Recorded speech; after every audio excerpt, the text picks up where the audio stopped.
Hey yo yo yo yo yo yo yo yo yo yo yo yo yo yo! Welcome to the stream, everybody. DJ Fermi back once again with a new game. Whoa whoa whoa whoa whoa! I got my streams playing in the background. Mute this. Sorry about that. Sorry, not sorry.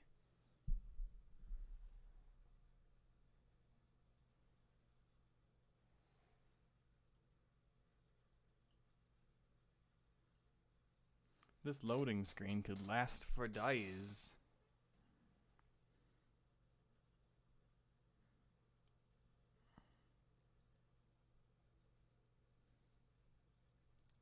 To be fair though, I did put this on my regular storage hard drive. That is a real disk. It is not solid state. Because I didn't think I'd be streaming my loading screens. Because that was cool like that. Get rid of Fraps. Get out of here, Fraps.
So alright, welcome to the stream, welcome.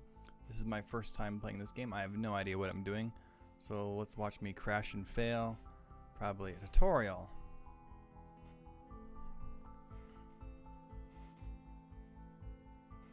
This state is recommended only for curious and knowledgeable players of automation who've watched the tutorial video. Do not expect to keep your saves. Huh. Tutorial. Oh god, no way. Let's just start clicking. Right there. Company name. Fermi Motors. Year-over-year growth. Economic power. Leaded fuel ban. Legal. Okay. Oh, how hard are we gonna play?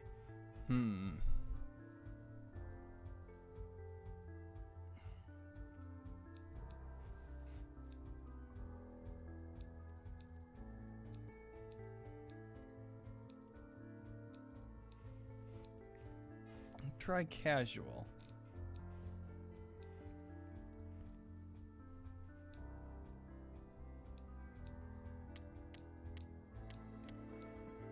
All these tabs do. Company finance. Marketing trends. Marketing and dealerships. Car project manager. Engine project manager. Factory manager. Production distribution. Research tech.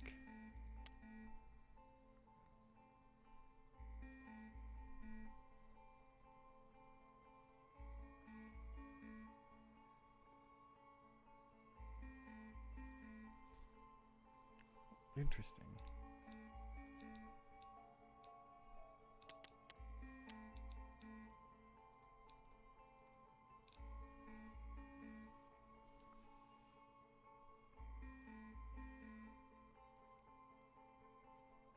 Shouldn't it be going back up? I don't understand.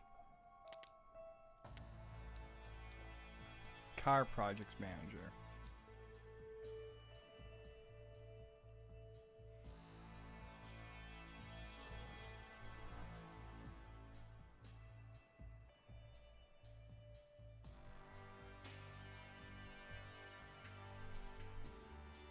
Let's see. What do these people want? Luxury, safety, prestige, comfort, drivability, fuel economy.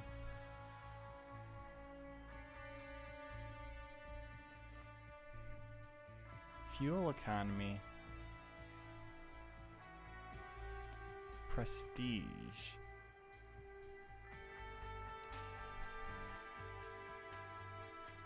I don't know how to get any of these. Comfort. Not sportiness though. I don't care about sportiness.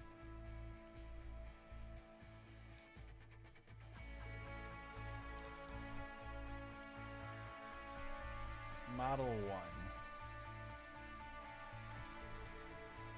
I'm gonna call this the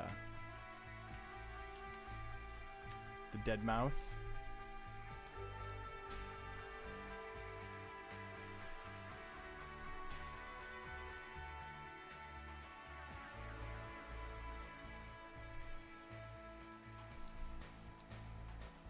Model overview, the dead mouse.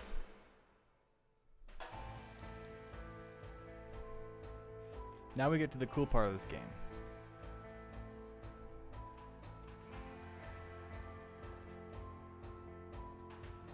This is the cars.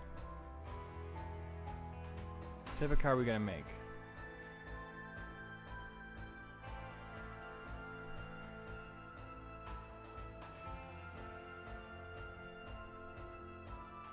What the hell are these?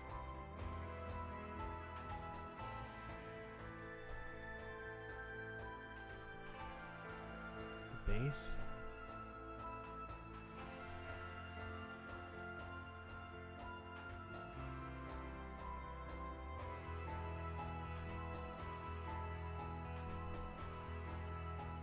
Oh, it's like what type of chassis can be made on it. Interesting.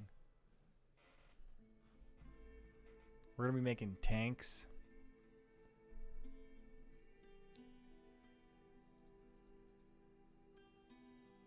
A van. Convertible.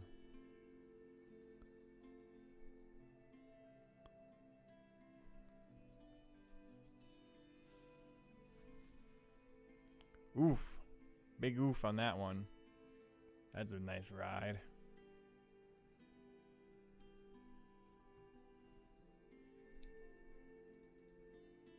Pick one of lots of models. So I can hit lots of niches. This one's pretty good. Sedan, wagon, coupe, pickup, convertible, a van. Go back. So we're gonna make the sedan, nice basic sedan. It's easy. Let's look at it. Let's look at it. It's already looking great. How are we gonna make this? Steel or aluminum? Gotta get that safety.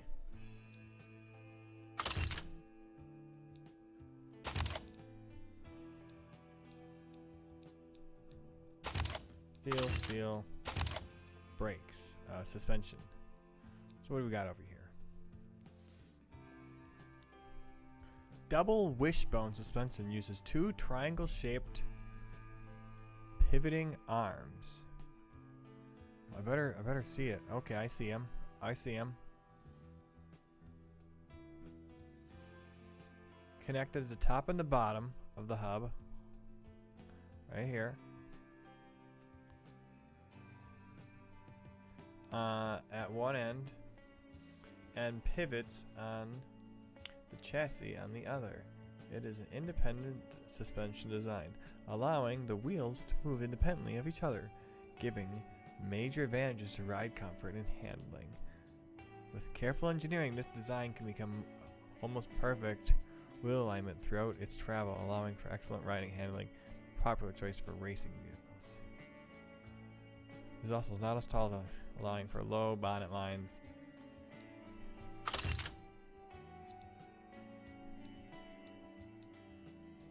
It's drivability.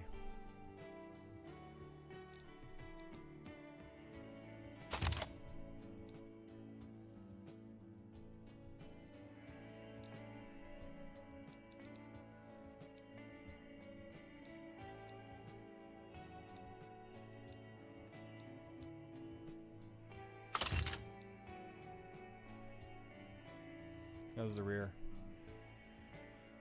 So I want to minimize production units because that's like build time. But I do want drivability. These guys like comfort.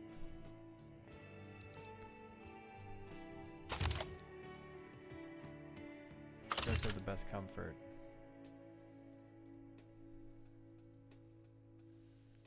Okay, we'll just see how that is for now. Okay, let's rename this actually, since this is the base.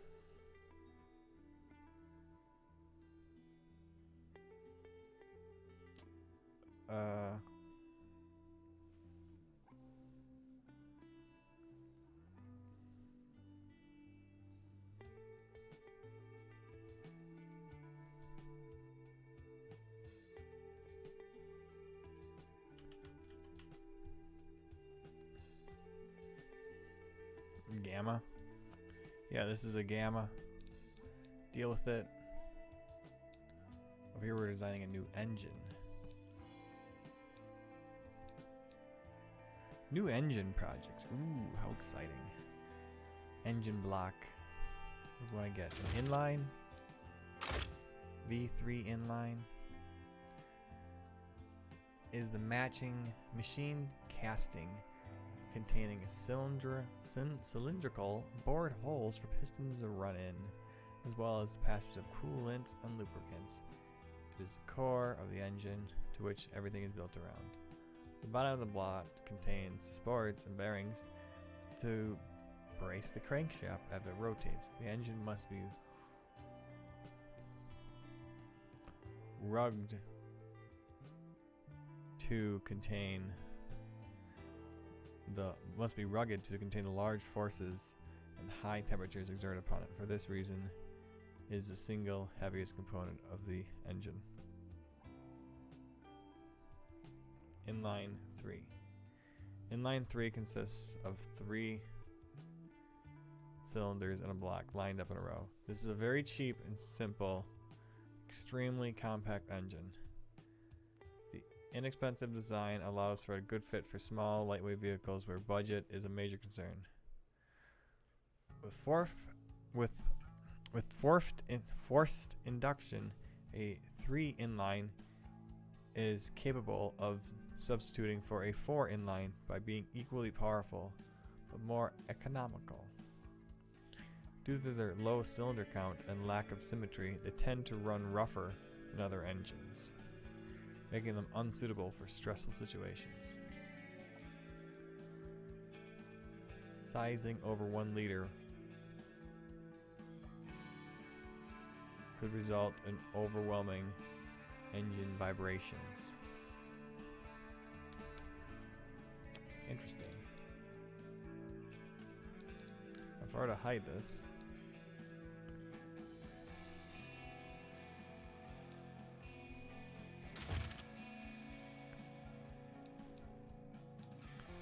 well, the people want something prestigious.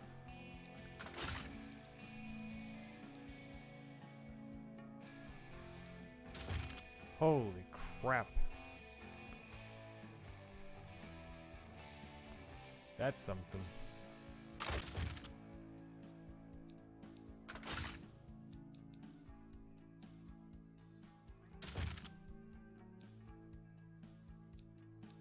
same.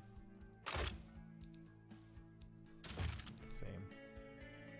So what's the 4 one say? 4, cheap, simple.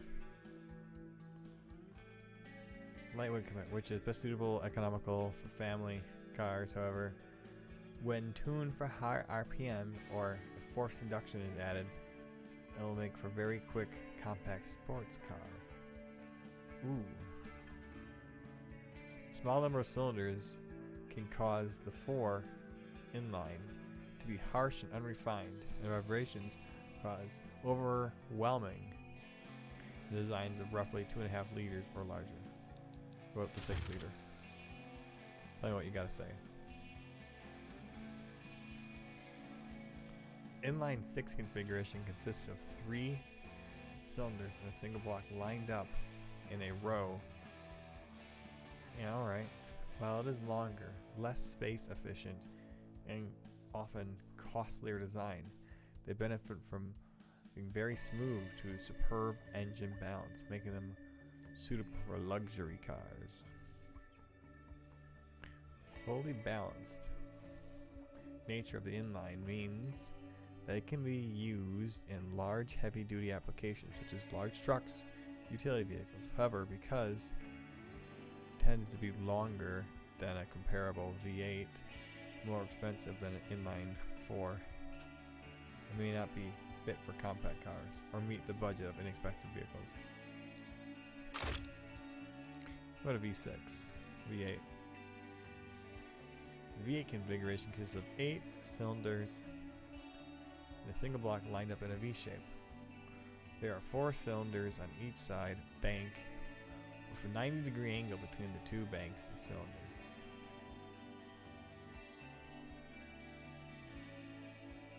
Maybe supposed to be 60.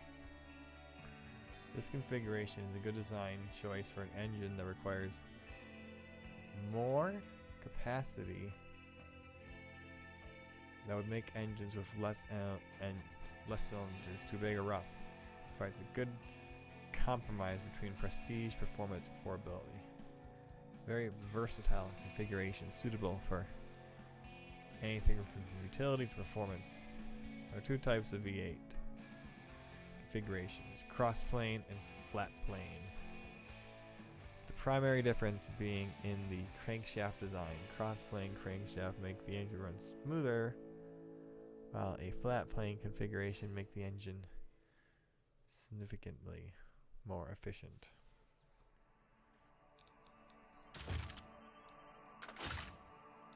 So this is really long. Yeah, I guess so.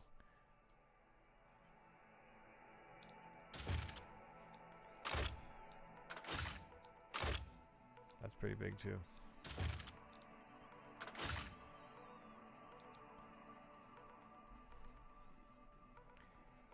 $90. It's a good design. There's more capacity, whatever.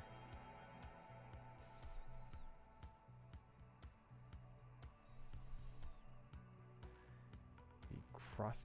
Let me hide this info.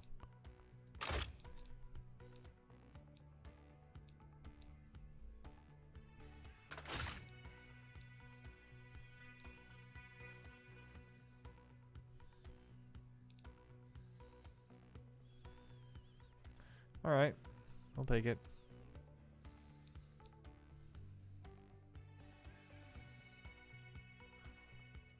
How big do I want this engine to be?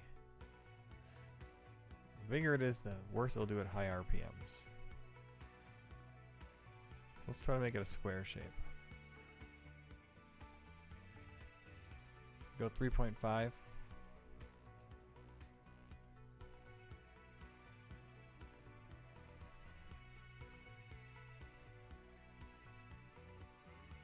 There we go. 270 cubic inches. Head and valves. Head of the engine contains all the hardware required to actuate the valves. The valves have the complicated task providing fuel air mixture to the cylinder and extracting the exhaust. The gas is achieved by operating and closing intake and exhaust valves with precise timing. In almost all engines, the timing is achieved by the use of camshaft. The cams are rotated in sync with the crank it in half rotational speed.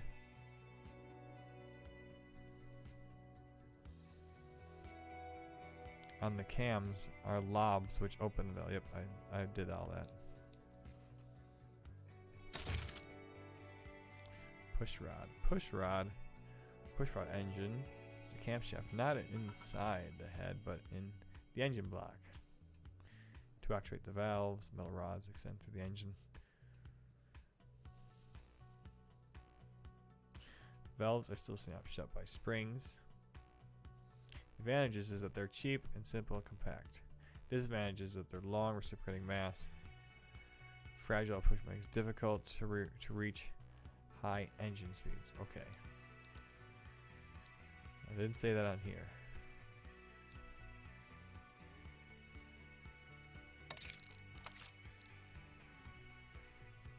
Direct acting overhead cam. Uses the cam pushing directly down on the intake and exhaust valves. To do this, has less friction, less reciprocating mass than any type of head, and therefore can achieve higher engine speeds very easily. Alright, sounds good enough to me.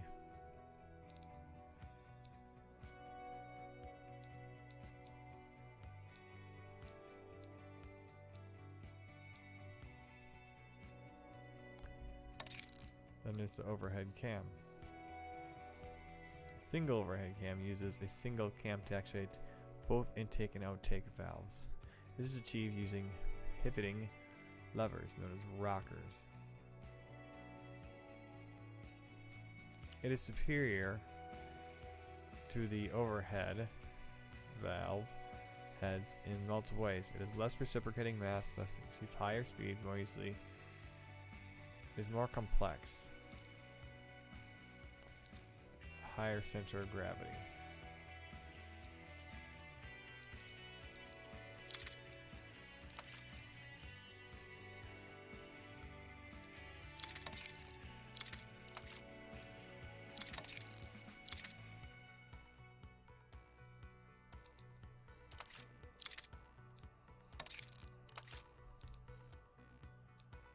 Okay, what does this one mean? 3?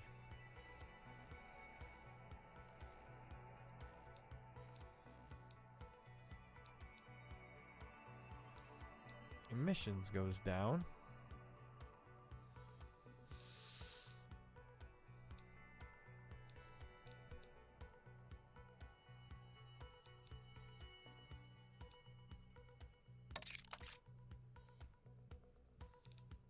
Dual overhead cam. Uses 2 cams pushing down directly on the intake and exhaust valves. Due to this, less friction, very low reciprocating mass, very high, very easily. This allows the valves to be centered, can be cantered at very high angle, giving smoother airflow.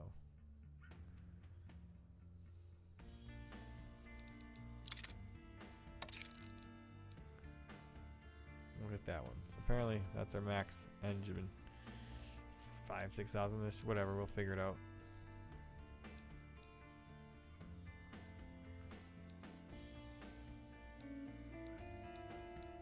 Crankshaft type. I don't think it really matters that much.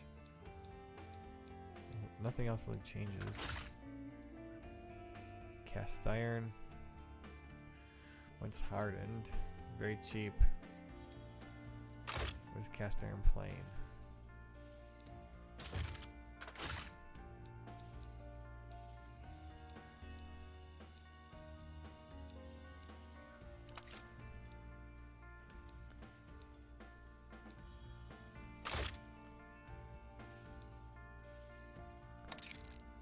Heavy duty. It doesn't say anything. Pistons. Yep, that's my size.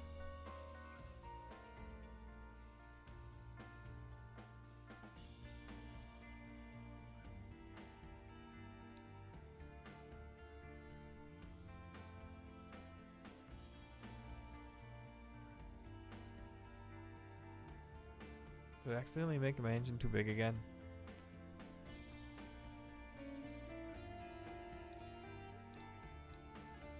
I'm having nightmares. I made my engine too big again.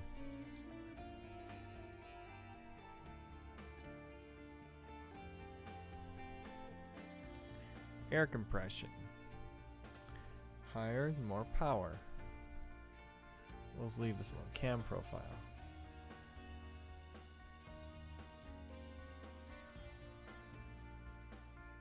Better smoothness. Leave this alone. Naturally aspirate. It's all we can do. Carburetor system. There's injection.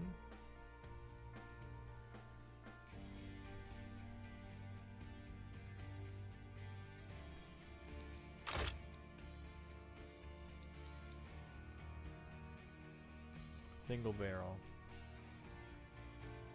Simplest form. Major limitation. They provide required. It must be small to provide the required vacuum effect, which restricts the maximum airflow to the engine.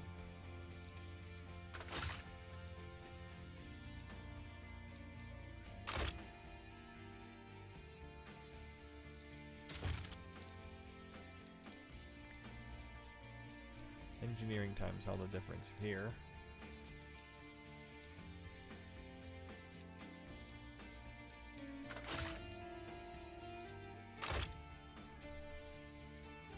Where are these carburetors?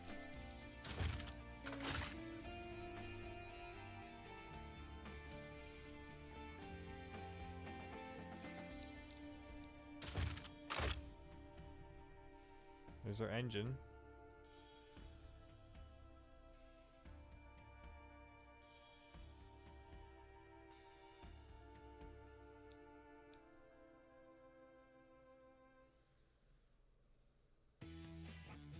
Kind of weird. Looks like it's like on an alien test bed.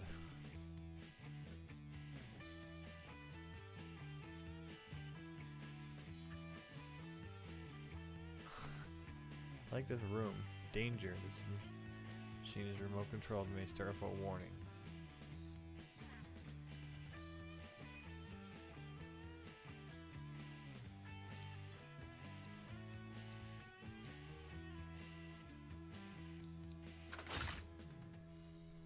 Quad carburetors, 4 carburetors make more power, but will not improve. Okay, it's just more power. Well, we'll go twin carburetor. Intake performance.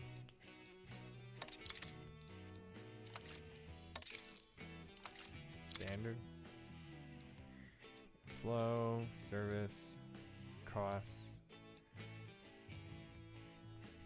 Noise reduction. We'll get some noise. Let's try it with this low iron stuff. Leave all this the same. Fuel mixture. Run a lean. Lower octane. More power to a point. Ignition timing.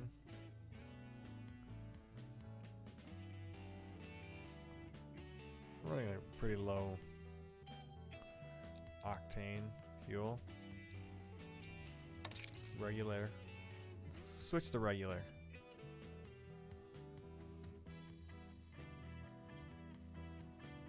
I'll see how all this turns out. RPM limit, you can set this higher or lower. But it may fail, so we'll probably have to lower it. Headers. Ooh, racing tubular. Wow. Is that really necessary?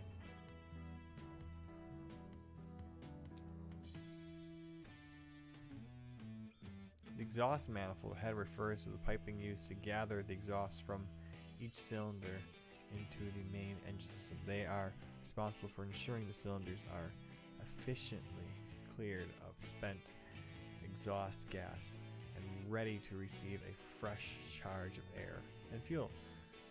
And their design can be a large influence on engine performance. By using a complicated design of intertwined steel tube pipes, this design manifold allows for very long pipes of each cylinder, taking greater advantage of the exhaust pipe's resonance pulses. Despite the complicated path they take, the larger diameter, smoothly curved pipes provide an easy path through exhaust to leave the engine. Well, there you go.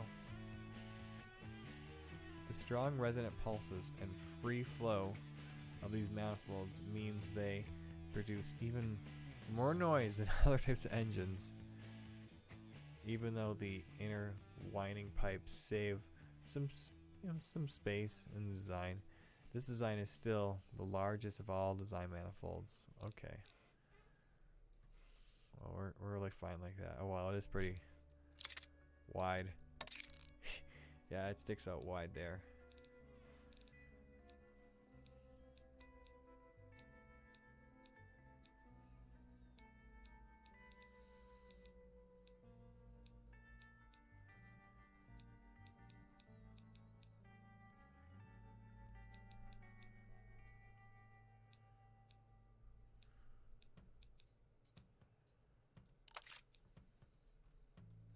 These are pretty good.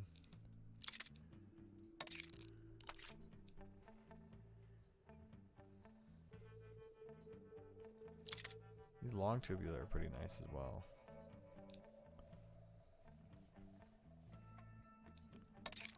Dual exhaust, single exhaust.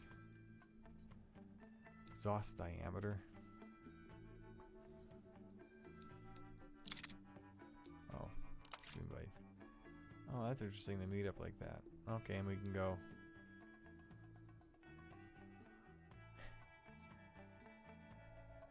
It increases the power.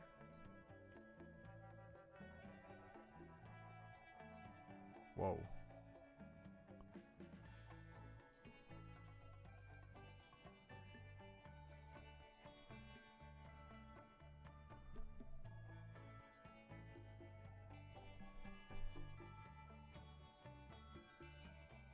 Oh my god. Okay, 3.5 inches.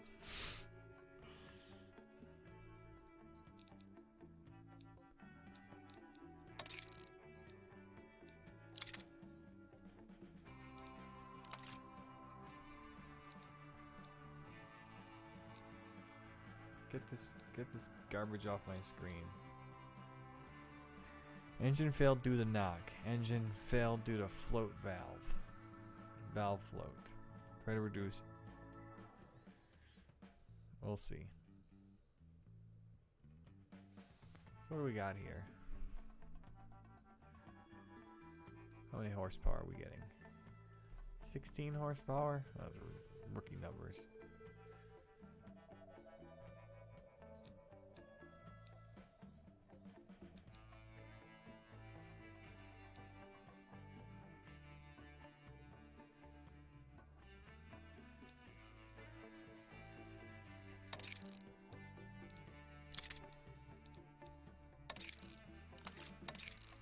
I was like, does this make a difference?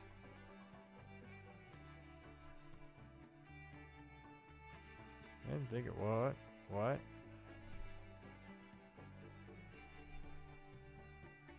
Get better.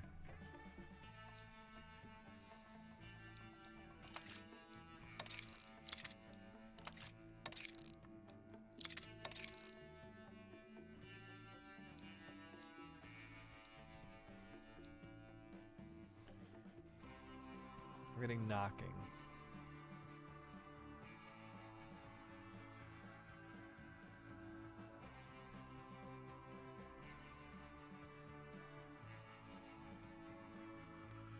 There we go. And knocking.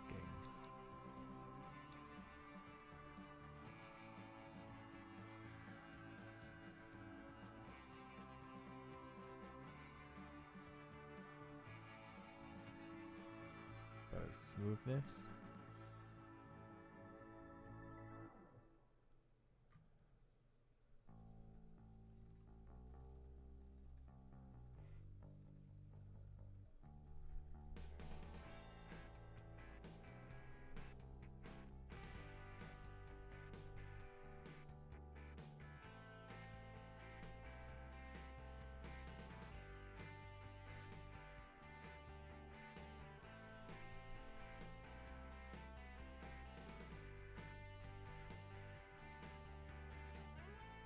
Leave that alone. And then this knocking problem. What was that from?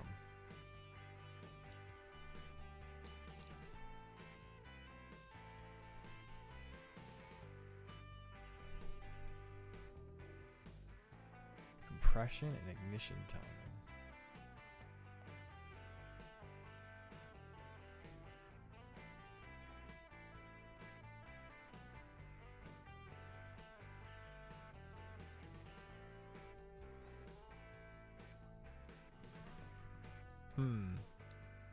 Compression.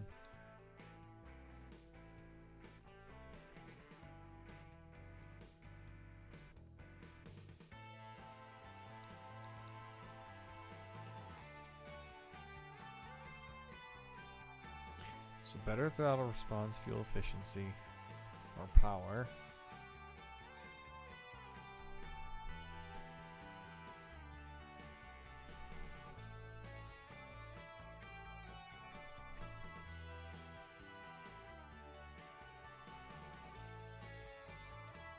Give me more power to lower this thing.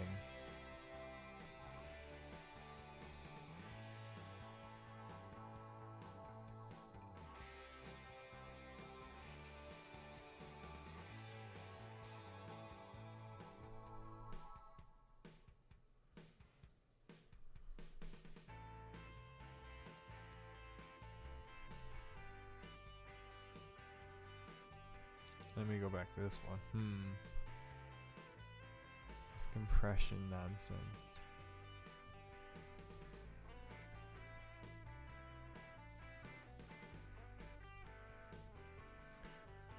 So where's the maximum amount of power?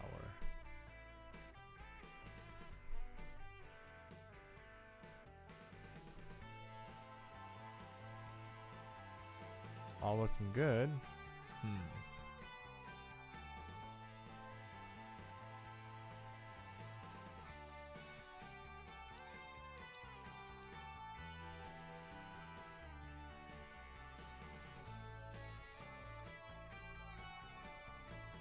Can I raise the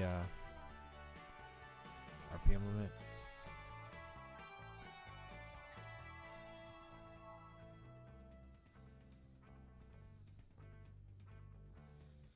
Raise it up a little bit.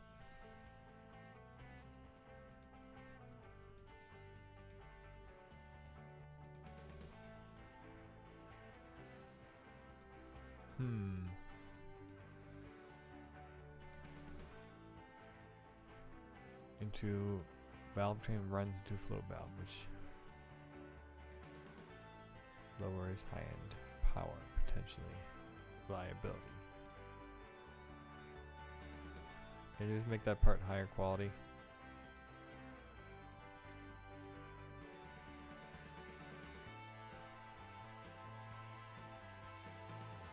I'm gonna try to maximize power.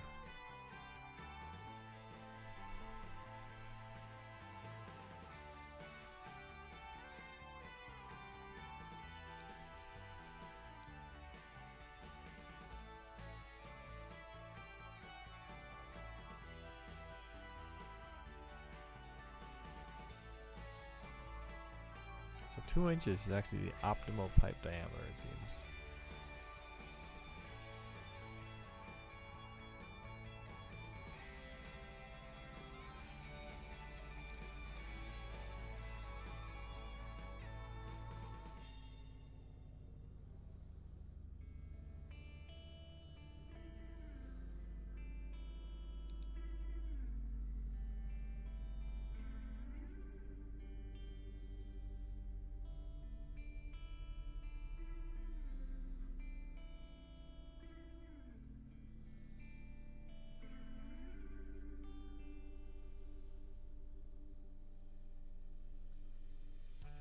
Better fuel economy, worse fuel economy.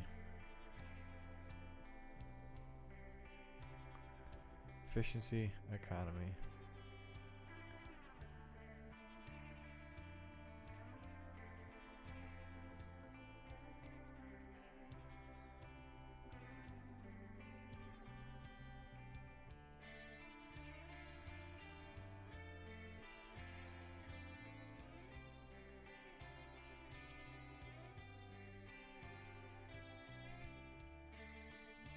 50 looks pretty good.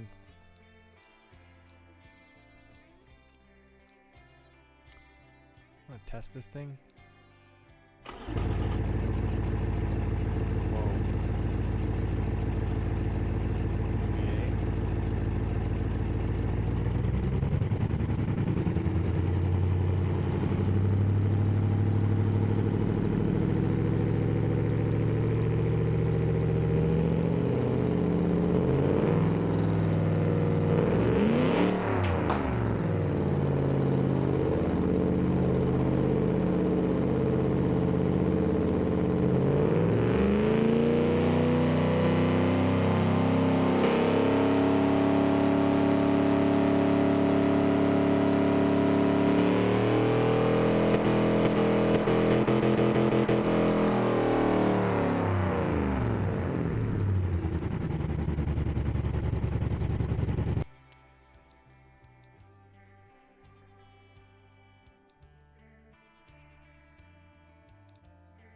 I'm done tinkering with this.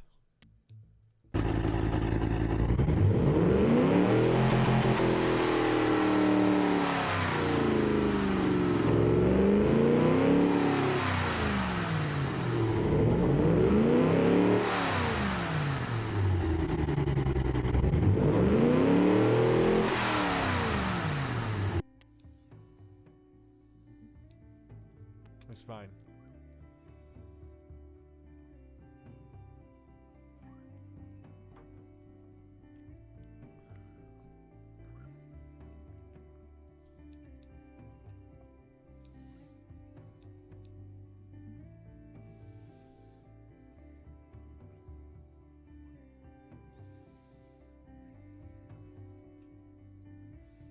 Can I name this?